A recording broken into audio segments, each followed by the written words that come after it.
আসসালামু আলাইকুম রহমতুল্লাহ। সবাইকে জুমা মুবারক। আশা করি সবাই ভালো আছেন। আজকের ভিডিওটা হচ্ছে যে যারা রোমানিয়াতে অবৈধ আছেন তাদের ব্যাপারে। আপনারা সবাই জানেন গত 1 তারিখ থেকে রোমানিয়া ফুল সেনজেনে অন্তর্ভুক্ত হয়েছে। তো এখনও অনেক ভাই আছেন রোমানিয়াতে যারা রোমানিয়াতে আসার পর অবৈধ হয়ে গেছেন, কোম্পানির কারণে অথবা যে কোনো কারণে হোক অবৈধ হয়ে গেছেন। তো ওনারা হয়তো চাচ্ছেন এখন সড়ক পথে অন্য ওই মিডল ইউরোপে যেগুলো দেশ আছে যেমন ইতালি, ফ্রান্স এসব দেশে পাড়ি দেওয়ার জন্য।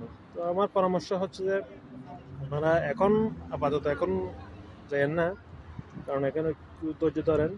আমি গতকাল একটা ভিডিও দেখছি, এখানে প্রত্যেকটা গাড়ি চেক করা হচ্ছে। এখানে হাঙ্গেরি বর্ডার দিয়ে রোমানিয়ার সাথে যেগুলো বর্ডার আছে আর কি, প্রত্যেকটা গাড়ি দেখিয়েছি এখানে চেক করতেছে। তো এখনো না গিয়ে আর 1 মাস 2 মাস ধৈর্য ধরেন। ধৈর্য ধরে তারপর আপনি ইতালি, ফ্রান্স, গ্রিস, জার্মান যেদিকে ইচ্ছা ওদিকে যেতে পারেন। আপাতত একটু ধৈর্য ধরলে মনে হয় আপনাদের জন্য ভালো হবে।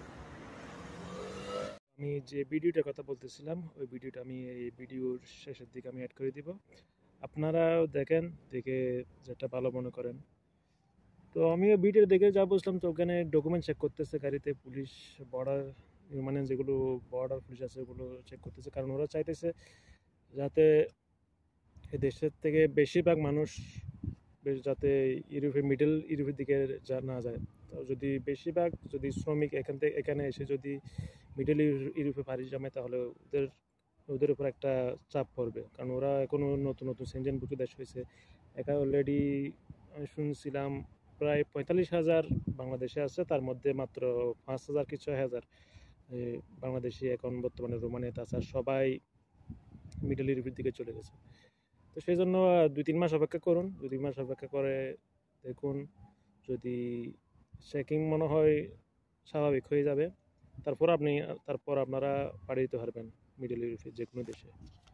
Jandarmeria română derulează controale în proximitatea principalelor puncte de trecere a frontierei de stat a României din zona de sud și de vest a țării, în scopul identificării unor transporturi ilegale de migranți sau activități ilegale din linia contrabandei. Bună ziua, Poliția de Frontieră Arad, din documentele dumneavoastră și ale mașinii, vă rog.